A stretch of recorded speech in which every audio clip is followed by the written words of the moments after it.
Hello friends, I welcome all of you.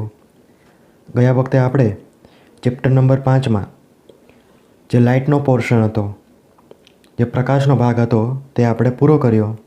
આજે આપણે તેના દાખલાઓ લઈ રહ્યા છીએ. GTU એક્ઝામમાં 2 પ્રકારના દાખલાઓ પૂછાય છે. પહેલું, લેન્સ આધારિત દાખલાઓ, એક્ઝામ્પલ્સ બેઝડ ઓન લેન્સ. બીજું, વક્રીભવનાંક આધારિત દાખલાઓ, examples based on refractive index. તો ચાલો આપણે વન બાય વન લઈએ. પેલું આપણે લઈએ લેન્સ આધારિત દાખલાઓ, એક્ઝામ્પલ્સ બેઝડ ઓન લેન્સ. 10મા ધોરણમાં તમે આની થિયરી શીખી ગયા છો. અહીં એક બહિર્ગોળ લેન્સ આપેલો છે. બહિર્ગોળ લેન્સના અંગ્રેજીમાં કોન્વેક્સ લેન્સ કહેવામાં આવે છે. તો આ બહિર્ગોળ લેન્સ છે. અહીંયા આ જે AB છે તે વસ્તુ છે. આ વસ્તુનું પ્રતિબિંબ આ જે લેન્સ છે એની સામેની બાજુ ઉલટું મળે છે. તો આ જે A', B' છે તે પ્રતિબિંબ છે, ઇમેજ છે. આ પ્રતિબિંબ અહીંયા 2 કિરણો દ્વારા આપણને મળે છે. આ 2 કિરણો કેવી રીતે લીધેલા છે? આ જે કિરણ છે તે O બિંદુમાંથી પસાર થાય છે. આ લેન્સમાં જે O બિંદુ છે તેને દગ બિંદુ અથવા ઓપ્ટિકલ સેન્ટર કહેવામાં આવે છે. હવે બીજું કિરણ છે તે અહીંયા સમાંતર પસાર થાય છે, લેન્સમાં વક્રીભવન પામીને F0માં જ પસાર થાય છે અને પછી અહીંયા મળે છે.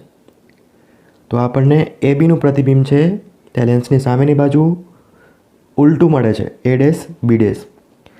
F0 છે તેને કહેવામાં આવે છે ફોકલ પોઈન્ટ અથવા તો મુખ્ય કેન્દ્ર કહેવામાં આવે છે. ખ્યાલ આવ્યો મિત્રો? તો આ જે વસ્તુ છે તેનું પ્રતિબિંબ લેન્સની સામેની બાજુ અને ઉલટું મળે છે. હવે અહીં Oથી લઈને B સુધીનું જે અંતર છે તેને કહેવામાં આવે છે D0. D0 એટલે કે વસ્તુ અંતર, ઓબ્જેક્ટ ડિસ્ટન્સ. Oથી લઈને B' અંતર છે તેને કહેવામાં આવે છે DI એટલે કે પ્રતિબિંબ અંતર, જેને અંગ્રેજીમાં ઇમેજ ડિસ્ટન્સ કહેવામાં આવે છે. F0થી લઈને O સુધીનું અંતર છે તેને કહેવામાં આવે છે કેન્દ્ર લંબાઈ, જેને સ્મોલ f વડે દર્શાવવામાં આવે છે. 10મા ધોરણમાં આ સૂત્ર પણ તમે ભણી ગયા છો.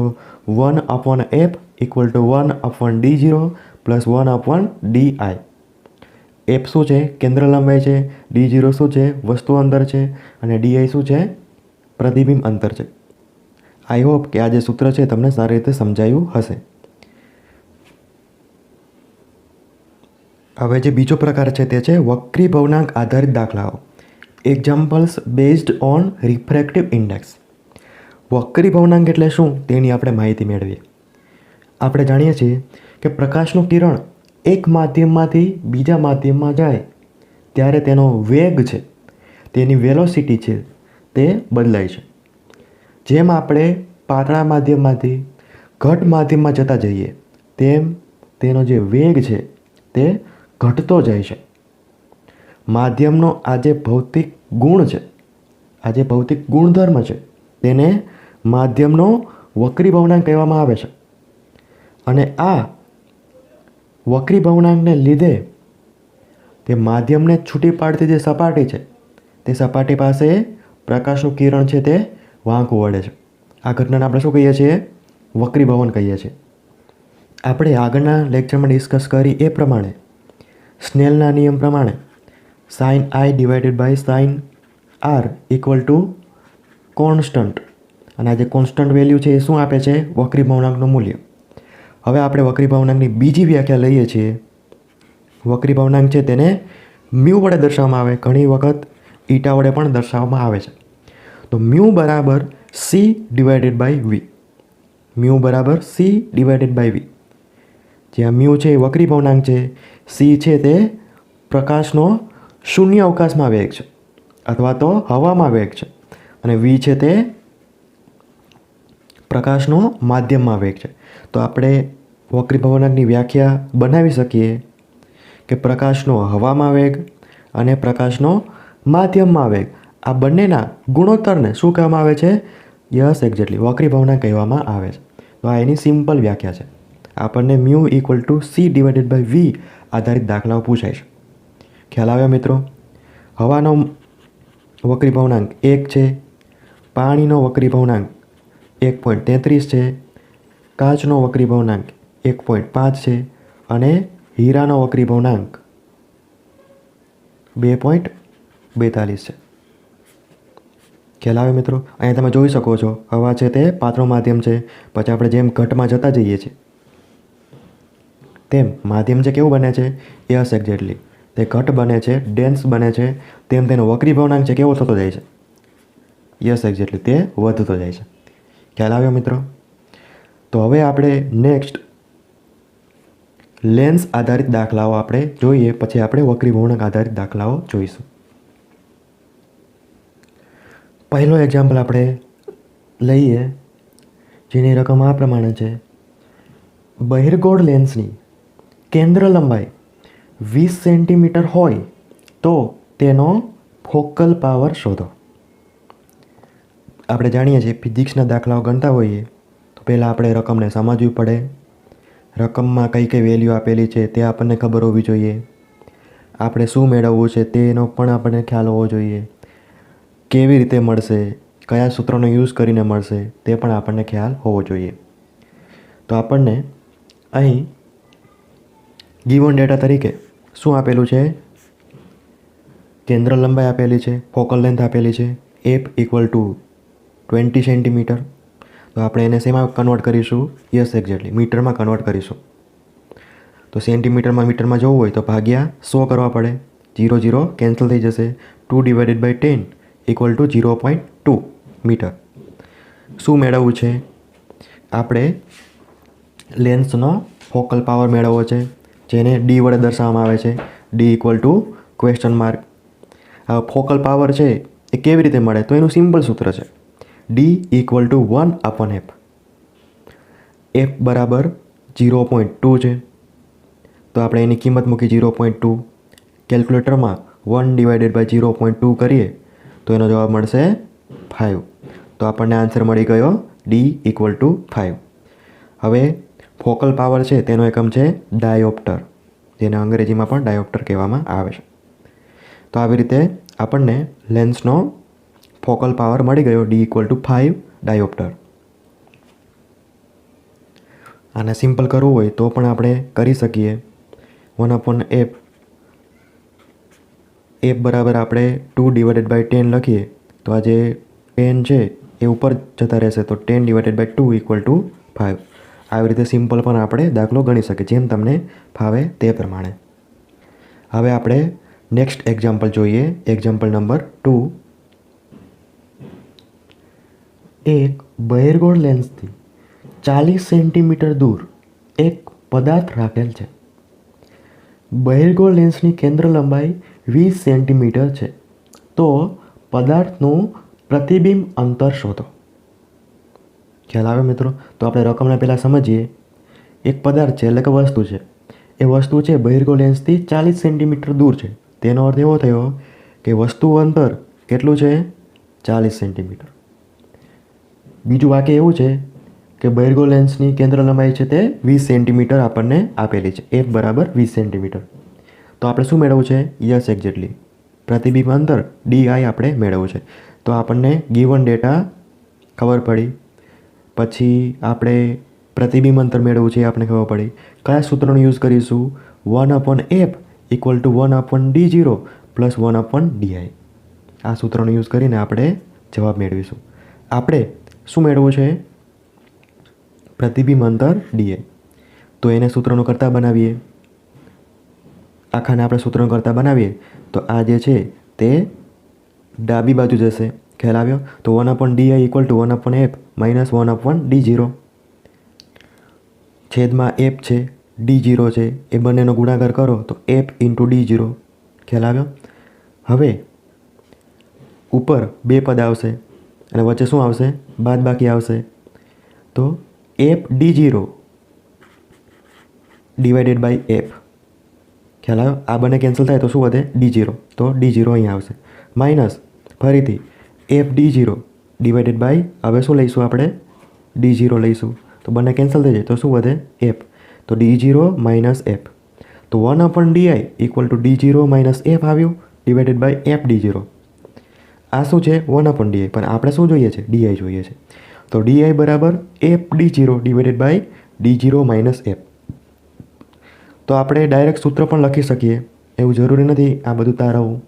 આ તમારી સમજૂતી માટે છે. આપણે જ્યારે પણ દાખલો ગણવો હોય તો આપણે ડાયરેક્ટ શોર્ટકટથી સૂત્ર લખવાનું d0 બરાબર F d0 divided by d0 minus F. સૂત્રમાં કિંમત મૂકીએ, એફ બરાબર 20, d0 બરાબર 40 ડિવાઇડેડ બાય 40 માઇનસ 20. 20 ગુણ્યા 40 બરાબર 800, 40 માઇનસ 20 બરાબર 20. આ 0 0 કેન્સલ થઈ જશે.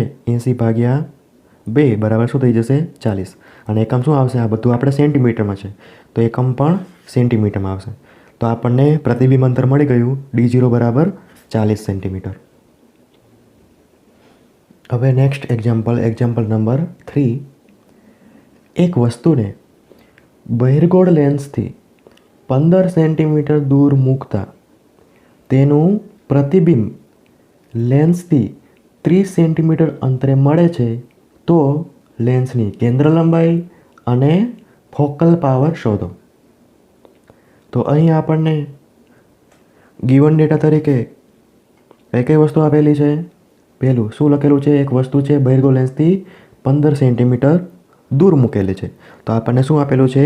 d0 ઓબ્જેક્ટ ડિસ્ટન્સ, વસ્તુ અંતર આપેલું છે 15 સેન્ટીમીટર. બીજું શું કહ્યું છે? પ્રતિબિંબ લેન્સથી 30 સેન્ટીમીટરના અંતરે મળે છે. તો આપણને પ્રતિબિંબ અંતર di આપેલું છે 30 સેન્ટીમીટર. આપણે શું મેળવવું છે? કેન્દ્ર લંબાઈ મેળવવી છે, ફોકલ પાવર મેળવવો છે. તો આપણે કયા સૂત્રનો યુઝ કરીશું? Yes, exactly 1/f equal to 1/d0 plus 1/di. તો આપણે આને આવી રીતે લખી શકીએ. કેવી રીતે આવે? સિમ્પલ કે 1/f ઇક્વલ ટુ આ બંનેનો ગુણાકાર d0 di. ખ્યાલ આવ્યો? હવે d0 di divided by d0 તો શું મળે? di મળે. પ્લસ છે એટલે plus d0 di divided by di તો આપણને શું મળે? d0. ખ્યાલ આવ્યો? તો 1/f છે તો f ઇક્વલ ટુ આ ઉલટાઈ જશે, આ ઉપર જશે, ઉપરનું નીચે આવશે. તો f equal to d0 di divided by d0 plus di. ખ્યાલ આવ્યો મિત્રો? તો હવે કિંમત મૂકીએ. નીચે 15 પ્લસ 30 એટલે 45. ખ્યાલ આવ્યો? 450 ભાગ્યા 45 એટલે શું જવાબ આવશે? 10 આવશે. તો આપણને શું મળી ગયું? ફોકલ લેન્થ મળી ગઈ, કેન્દ્ર લંબાઈ મળી ગઈ, f ઇક્વલ ટુ 10 સેન્ટીમીટર. હવે આપણે ફોકલ પાવર કેવી રીતે મળશે? Yes, exactly d equal two 1/f equal to 1/1. હવે અહીં આ જે f છે શેમાં લેવાનો હોય છે? યસ, એક્ઝેક્ટલી મીટરમાં લેવાનો હોય છે. તો આપણને જે f મળેલું છે તે શેમાં છે? સેન્ટીમીટરમાં છે. તો શેમાં કન્વર્ટ કરવો પડશે? મીટરમાં. તો શું કરવું પડે? 10 ભાગ્યા શું કરવું પડે? ભાગ્યા 100 કરવા પડશે. ખ્યાલ આવ્યો? તો અહીંયા એફની કિંમત મૂકીએ તો f બરાબર 10 ડિવાઇડેડ બાય 100. તો 100 છે ક્યાં જશે? ઉપર જશે. તો d equal to 100 divided by 10. જવાબ કેટલો આવે? 10 આવશે. અને ફોકલ પાવરનો એકમ શું છે? ડાયોપ્ટર. તો આપણને ફોકલ પાવર મળી ગયો d બરાબર 10 ડાયોપ્ટર. હવે નેક્સ્ટ એક્ઝામ્પલ આપણે જોઈએ. એક અંતર્ગોળ લેન્સ માટે વસ્તુ અંતર d0 બરાબર 60 સેન્ટીમીટર હોય, પ્રતિબિંબ અંતર di બરાબર -20 સેન્ટીમીટર હોય, તો આપેલ લેન્સની કેન્દ્ર લંબાઈ ગણો. તો આપણને ગિવન ડેટા તરીકે વસ્તુ અંતર આપેલું છે d0 બરાબર 60 સેન્ટીમીટર, પ્રતિબિંબ અંતર આપેલું છે di બરાબર -20 સેન્ટીમીટર. આપણે શું મેળવવું છે? કેન્દ્ર લંબાઈ મેળવવી છે. તો એ આપણે શોર્ટકટ જ લખીએ, કારણ કે હવે આપણે જાણીએ છીએ શોર્ટકટ કેવી રીતે આવે છે. ખ્યાલ આવ્યો મિત્રો? તો f બરાબર d0 di divided by d0 plus di. કિંમત મૂકીએ. d0 બરાબર 60, di બરાબર -20, d0 બરાબર 60, di બરાબર -20. ખ્યાલ આવ્યો? હવે 6 દુ 12 એટલે અહીંયા 12 લખ્યા, 2 0 છે એટલે 0 0, 60 - 20 બરાબર 40.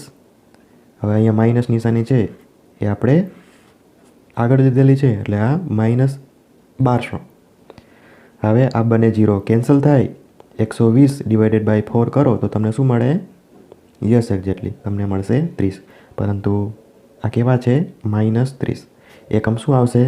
આ સેન્ટીમીટરમાં છે, આ સેન્ટીમીટરમાં છે, એટલે આ પણ શું આવશે? સેન્ટીમીટરમાં. તો આપણને કેન્દ્ર લંબાઈ મળી ગઈ f બરાબર -30 સેન્ટીમીટર.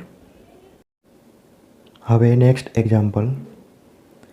એક બહિર્ગોળ લેન્સની કેન્દ્ર લંબાઈ 100 સેન્ટીમીટર છે. લેન્સથી 150 સેન્ટીમીટર અંતરે એક વસ્તુ મૂકેલ છે, તો પ્રતિબિંબ અંતર શોધો. આપણને ગિવન ડેટા તરીકે કઈ વેલ્યુ આપેલી છે? વસ્તુ અંતર આપેલું છે d0 બરાબર 150 સેન્ટીમીટર. પછી આપણને શું આપેલું છે? કેન્દ્ર લંબાઈ આપેલી છે f બરાબર 100 સેન્ટીમીટર. આપણે શું મેળવવું છે? ડી મેળવવું છે. ડી એટલે કે પ્રતિબિંબ અંતર આપણે મેળવવું છે. તો આનું શોર્ટકટ સૂત્ર છે D equal to f into d0 divided by d0 minus f. હવે અહીંયા તમને કન્ફ્યુઝન ના થાય. તમે યાદ રાખજો કે અહીંયા હંમેશા ડીવાળું પદ જ આવે. જો અહીંયા d0 હશે તો અહીંયા શું આવશે? યસ એક્ઝેક્ટલી ડી આવશે. અને પછી માઇનસ એફ આપણે કરવાનું છે. ભૂલથી એવું ના કરી નાખતા કે f માઇનસ d0. ખ્યાલ આવ્યો? અહીંયા ડી છે તો અહીંયા d0, અહીંયા d0 હોય તો અહીંયા ડી. આઈ હોપ કે આ તમને સમજાયું હશે. હવે આપણે કિંમત મૂકીએ. f બરાબર 100, d0 બરાબર 150 ડિવાઇડેડ બાય 150 માઇનસ 100. તો 15. કેટલા શૂન્ય છે? 1, 2 અને 3. ખ્યાલ આવ્યો? આ નીચે 150 માઇનસ 100 એટલે 50. 0 0 કેન્સલ થાય. હવે 5 તેરી 15. તો 3. કેટલા શૂન્ય છે? 2. 0 0 એટલે 300 સેન્ટીમીટર. તો ડી બરાબર 300 સેન્ટીમીટર આવ્યા. આપણને કિંમત મળી ગઈ પ્રતિબિંબ અંતર ડી બરાબર 300 સેન્ટીમીટર. હવે એક્ઝામ્પલ નંબર 6. એક બહિર્ગોળ લેન્સની કેન્દ્ર લંબાઈ 60 સેન્ટીમીટર છે. આ લેન્સથી 90 સેન્ટીમીટર દૂર એક વસ્તુ મૂકેલી છે. આ વસ્તુનું પ્રતિબિંબ અંતર શોધો. તો આપણને ગિવન ડેટા તરીકે કેન્દ્ર લંબાઈ આપેલી છે એ બરાબર 60 સેન્ટીમીટર. વસ્તુ અંતર આપેલું છે d0 બરાબર 90 સેન્ટીમીટર. આપણે શું મેળવવું છે? યસ એક્ઝેક્ટલી પ્રતિબિંબ અંતર આપણે મેળવવું છે. કેવી રીતે મળશે? d0 બરાબર f d0. અહીંયા ડી છે તો અહીંયા d0 આવશે, માઇનસ f કરવાના. કિંમત મૂકીએ 60 ગુણ્યા 90 ભાગ્યા 90 માઇનસ 60. તો 6 9 54. 54 કેટલા શૂન્ય આવશે? 2 શૂન્ય. 90 માઇનસ 60 કરો તો 30. 0 0 કેન્સલ. બરાબર 18 તેરી 54 તો 18 અને 1 શૂન્ય તો 180 સેન્ટીમીટર. તો આપણને પ્રતિબિંબ અંતર મળી ગયું d0 બરાબર 180 સેન્ટીમીટર. હવે લેન્સ આધારિત છેલ્લો દાખલો. 50 સેન્ટીમીટર કેન્દ્ર લંબાઈને એક બહિર્ગોળ દગ કાચને એટલે કે લેન્સને વસ્તુથી 75 સેન્ટીમીટર દૂર મૂકેલી છે. આ માટે પ્રતિબિંબ અંતરની ગણતરી કરો. તો આપણને અહીં ગિવન ડેટા તરીકે કેન્દ્ર લંબાઈ આપેલી છે 50 સેન્ટીમીટર. વસ્તુ અંતર આપેલું છે 75 સેન્ટીમીટર. d0 બરાબર f into d0 divided by d0 minus f. આપણે શું મેળવવું છે? D equal to question mark. અહીંયા ડી છે તો અહીંયા શું આવવું જોઈએ? d0 આવવું જોઈએ. કિંમત મૂકીશું 50 ગુણ્યા 75 ભાગ્યા 75 માઇનસ 50. તો આપણને શું મળશે? 50 ગુણ્યા 75 અને 75 માઇનસ 50 એટલે 25. 50 ભાગ્યા 25 એટલે 2. 75 ગુણ્યા 2 એટલે 150 સેન્ટીમીટર. તો આપણને જવાબ મળી ગયો પ્રતિબિંબ અંતર ડી બરાબર 150 સેન્ટીમીટર. હવે આપણે નેક્સ્ટ વક્રી ભવનાંક આધારિત દાખલાઓ આપણે લઈશું. Example number 8. પ્રવાહીમાં પ્રકાશનો વેગ 2.5 ગુણ્યા 10⁸ મીટર પ્રતિ સેકન્ડ છે. તો તેનો વક્રી ભવનાંક શોધો. તો આપણને ગિવન ડેટા તરીકે હવે તમે જુઓ આ તમને ખબર પડવી જોઈએ કે સી કયો છે અને વી કયો છે. જો કોઈ માધ્યમ આપેલું હોય, એટલે કે પ્રવાહી આપેલું હોય, કાચ આપેલું હોય, એ બીજું કોઈ માધ્યમ આપેલું હોય તો એ વી છે. પરંતુ જો તમને એમ કીધું હોય કે હવામાં પ્રકાશનો વેગ, શૂન્ય અવકાશમાં પ્રકાશનો વેગ, તો એ સી છે. ખ્યાલ આવ્યો મિત્રો? તો અહીંયા આપણે શું આપેલું છે કે પ્રવાહીમાં પ્રકાશનો વેગ, તો એ શું છે? વી છે. ખ્યાલ આવ્યો? તો વી બરાબર 2.5 × 10⁸ મીટર પર સેકન્ડ. સી બરાબર 3 × 10⁸ મીટર પર સેકન્ડ. શું મેળવવું છે? વક્રી ભવનાંક આપણે મેળવવો છે. તો મ્યુ બરાબર ક્વેશ્ચન માર્ક. તો મ્યુ બરાબર C/V. કિંમત મૂકીએ. સી બરાબર 3 × 10⁸, વી બરાબર 2.5 × 10⁸. બંને કેન્સલ થશે. કેલ્ક્યુલેટરમાં 3/2.5 કરશો તો શું જવાબ આવશે? 1.2. અને વક્રી ભવનાંક છે તે એકમ રહિત ભૌતિક રાશિ છે. ખ્યાલ આવ્યો મિત્રો? હવે નેક્સ્ટ એક્ઝામ્પલ નંબર 9. કાચનો વક્રી ભવનાંક 1.5 છે. પ્રકાશની હવામાં ઝડપ 3 × 10⁸ મીટર પર સેકન્ડ હોય તો તેની ઝડપ કાચમાં કેટલી થશે? તો અહીંયા ગિવન ડેટા તરીકે આપણને વક્રી ભવનાંક આપી દીધેલો છે. કાચનો કેટલો છે? 1.5. હવે આપણને શું કીધું છે? પ્રકાશની હવામાં ઝડપ. તો જ્યારે હવામાં આવે, શૂન્ય અવકાશમાં આવે ત્યારે એ શું છે? સી છે. તો સી બરાબર 3 × 10⁸ મીટર પર સેકન્ડ. શું મેળવવું છે? આપણે વી મેળવવો છે. વી એટલે શું? વી એટલે કાચમાં પ્રકાશની ઝડપ થશે, જે આપણે મેળવી છે. તો આપણે મ્યુ જાણીએ છીએ. મ્યુ બરાબર C/V. તો સી બરાબર શું થાય? મ્યુ વી. તો આની ઉપરથી આપણે ટ્રીક બનાવીએ. ટ્રીક કેવી છે? ત્રિકોણ બનાવીશું. ઉપર સી, નીચે વી અને મ્યુ. તો મ્યુ બરાબર C/V. વી બરાબર C/મ્યુ અને સી બરાબર V × મ્યુ. ખ્યાલ આવ્યો મિત્રો? તો આ ટ્રીકથી તમે સરળતાથી સૂત્રનો કરતા બનાવી શકો. તો વી બરાબર C/મ્યુ. સી કેટલો છે? 3 × 10⁸. મ્યુ કેટલો છે? 1.5. તો જે કાચવાળો છે એ તો એમનેમ રહેશે. કેલ્ક્યુલેટરમાં 3/1.5 કરો તો શું મળે? 2 મળશે. તો આપણને વેગ મળી ગયો. પ્રકાશનો કાચમાં વેગ વી બરાબર 2 × 10⁸ મીટર પર સેકન્ડ. હવે નેક્સ્ટ એક્ઝામ્પલ નંબર 10. કાચમાં પ્રકાશનો વેગ 2 × 10⁻10 સેન્ટીમીટર પર સેકન્ડ અને હવામાં તેનો વેગ 3 × 10⁸ મીટર પર સેકન્ડ છે. તો કાચનો વક્રી ભવનાંક શોધો. આ એક્ઝામ્પલમાં આપણને ગિવન ડેટા તરીકે પેલું શું કીધું છે? પ્રકાશનો કાચમાં વેગ કેટલો છે? 2 × 10⁸. તો એ વી છે. વી બરાબર 2 × 10⁻10 સેન્ટીમીટર પર સેકન્ડ. તો સેન્ટીમીટર પર સેકન્ડ છે એને શેમાં ફેરવીશું? મીટર પર સેકન્ડમાં. શું કરવું પડે? Yes exactly. તમારે શું કરવું પડે? ભાગ્યા 100 કરવો પડે. ભાગ્યા 100 એટલે 10⁻2. હવે 10⁻2 ક્યાં છે? છેદમાં છે. તો ઘાતનો શું થાય? બાદબાકી. 10 - 2 એટલે શું આવે? 8. તો શું થઈ જશે? વી બરાબર 2 × 10⁸ મીટર પર સેકન્ડ. ખ્યાલ આવ્યો? સી કેટલો આપેલો છે? સી બરાબર 3 × 10⁸ મીટર પર સેકન્ડ આપેલું છે. બરાબર? આ કરવાની જરૂર નથી. હવે મ્યુ બરાબર C/V છે. તો સી બરાબર 3 × 10⁸ વી બરાબર કેટલું છે? 2 × 10⁸. આ બંને શું થઈ જશે? કેન્સલ થઈ જશે.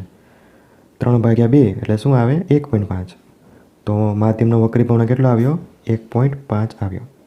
ખ્યાલ આવ્યો મિત્રો? બીજી રીતે પણ તમે કરી શકો. મીટરના સેન્ટીમીટરમાં ફેરવીને કરશો તો પણ સેમ જવાબ જ આવશે. ખ્યાલ આવ્યો મિત્રો? હવે એક્ઝામ્પલ નંબર 11. પ્રકાશને પાણીમાં 500 મીટર અંતર કાપવા માટે કેટલો સમય લાગશે? પાણીનો વક્રી ભવનાંક આપેલો છે 1.33 અને શૂન્ય અવકાશમાં પ્રકાશનો વેગ આપેલો છે 3 ગુણ્યા 10 સેન્ટીમીટર પર સેકન્ડ. તો આપણને ગિવન ડેટા તરીકે વક્રી ભવનાંક આપેલો છે મ્યુ બરાબર 1.33, એટલે કે પાણીનું માધ્યમ છે. સી બરાબર 3 ગુણ્યા 10 સેન્ટીમીટર પર સેકન્ડ. શું કરીશું? તેને મીટર પર સેકન્ડમાં ફેરવીશું તો શું કરવું પડે? ભાગ્યા 100 કરવા પડે. તો ભાગ્યા 10^2. બંને ભાગાકારમાં છે તો 10 - 2 બરાબર 8. ખ્યાલ આવ્યો? તો આપણને મળી ગયું 3 ગુણ્યા 10^8 મીટર પર સેકન્ડ. તમે ડાયરેક્ટ પણ લખી શકો, કારણ કે હવે આપણે ખબર છે કે શૂન્ય અવકાશમાં તો હવામાં પ્રકાશનો વેગ કેટલો હોય? 3 ગુણ્યા 10^8 મીટર પર સેકન્ડ. તો આપણને શું મળશે? યસ, આપણને એવું કીધું છે કે આ પાણી હોય, બરાબર, અને આ હવા છે અને આ પાણી છે. હવે પ્રકાશ છે તે હવામાંથી ક્યાં જાય છે? પાણીમાં જાય છે. હવામાં એનો વેગ કેટલો છે? 3 ગુણ્યા 10^8. પાણીમાં આપણે મેળવવો છે. ખ્યાલ આવ્યો મિત્રો? પછી એમ કીધું છે કે પાણીમાં એ 500 મીટર અંતર કાપે તો એ કેટલા સમયમાં કાપશે? ખ્યાલ આવ્યો મિત્રો? તો વી બરાબર C/μ ઇક્વલ ટુ સી બરાબર 3 ગુણ્યા 10^8, મ્યુ બરાબર 1.33. કેલ્ક્યુલેટરમાં 3/1.33 કરશો તો શું આવશે? 2.256 ગુણ્યા 10^8 મીટર પર સેકન્ડ. તો પાણીમાં તેનો વેગ કેટલો છે? 2.256 ગુણ્યા 10^8 મીટર પર સેકન્ડ. હવે આપણે જાણીએ છીએ કે વેગ બરાબર અંતરના છેદમાં સમય. તો સમય બરાબર યસ એક્ઝેક્ટલી અંતરના છેદમાં વેગ. સમય ઉપર જશે, વેગ નીચે આવશે. તો અંતર કેટલું કહ્યું છે? 500 મીટર. અને વેગ આપણને કેટલો મળ્યો છે? 2.256 ગુણ્યા 10^8. ખ્યાલ આવ્યો? તો 10^8 છે તે ઉપર જાય તો 10^-8. કેલ્ક્યુલેટરમાં 500 ભાગ્યા 2.256 કરશો તો શું મળશે? 221.6. ખ્યાલ આવ્યો? તો 221.6 છે. તો આ જે પોઈન્ટ છે એને ડાબી બાજુ 2 પોઈન્ટ ખસેડશો તો શું કરવું પડે? ઘાતમાં +2 કરવા પડે. તો આપણને સમય મળી ગયો T બરાબર 2.22. અહીંયા શું કરી દીધું છે? રાઉન્ડ અપ કરી દીધા છે. અહીંયા મોટી સંખ્યા છે, અહીંયા જે 6 છે તે 5 કરતાં મોટી છે, એટલે આ જે 1 છે એમાં તમારે +1 કરવું પડશે, 1 ઉમેરવું પડશે. જવાબ આવશે 2.22 ગુણ્યા 10^-6 સેકન્ડ. તમે જો 2.21 લખેલું હોય તો પણ માર્ક તમારા કપાશે નહીં. ખ્યાલ આવ્યો મિત્રો? તો પ્રકાશનો કિરણ એ 500 મીટર કાપવા માટે માત્ર 2.22 ગુણ્યા 10^-6 સેકન્ડ સમય લાગે. હવે વક્રી ભવનાંક આધારિત છેલ્લું એક્ઝામ્પલ નંબર 12. પ્રકાશનો હવામાં વેગ 3 ગુણ્યા 10^8 મીટર પર સેકન્ડ છે. જો કોઈ પ્રવાહીમાં પ્રકાશનો વેગ 1.75 ગુણ્યા 10^10 સેન્ટીમીટર પર સેકન્ડ હોય તો તેનો વક્રી ભવનાંક શોધો. ખ્યાલ આવ્યો મિત્રો? તો આપણને ગિવન ડેટા તરીકે શું આપેલું છે? સી આપેલો છે 3 ગુણ્યા 10^8 મીટર પર સેકન્ડ. વી આપેલો છે 1.75 ગુણ્યા 10^10 સેન્ટીમીટર પર સેકન્ડ. સેન્ટીમીટર પર સેકન્ડમાં શેમાં ફેરવવા પડશે? મીટર પર સેકન્ડ. શું કરવું પડે? ભાગ્યા 100 એટલે કે 10^2. ખ્યાલ આવ્યો? તો આ શું થઈ જશે? 10^8, કારણ કે ભાગાકારમાં છે તો 10 - 2 થાય. ખ્યાલ આવ્યો? તો મ્યુ બરાબર C/V. સી કેટલું છે? 3 ગુણ્યા 10^8. વી કેટલું છે? 1.75 ગુણ્યા 10^8. આ બંને શું થઈ જશે? કેન્સલ થઈ જશે. તો 3/1.75 કેલ્ક્યુલેટરમાં કરશો તો તમને શું મળશે? 1.714. તો આપણને વક્રી ભવનાંક મળી ગયો. મ્યુ બરાબર 1.714. આઈ હોપ કે બધા જ એક્ઝામ્પલ તમને સારી રીતે સમજાયા હશે. જો તમને કોઈ પ્રશ્ન હોય, કોઈ ક્વેરી હોય તો નીચે કોમેન્ટ બોક્સમાં જણાવી શકો છો.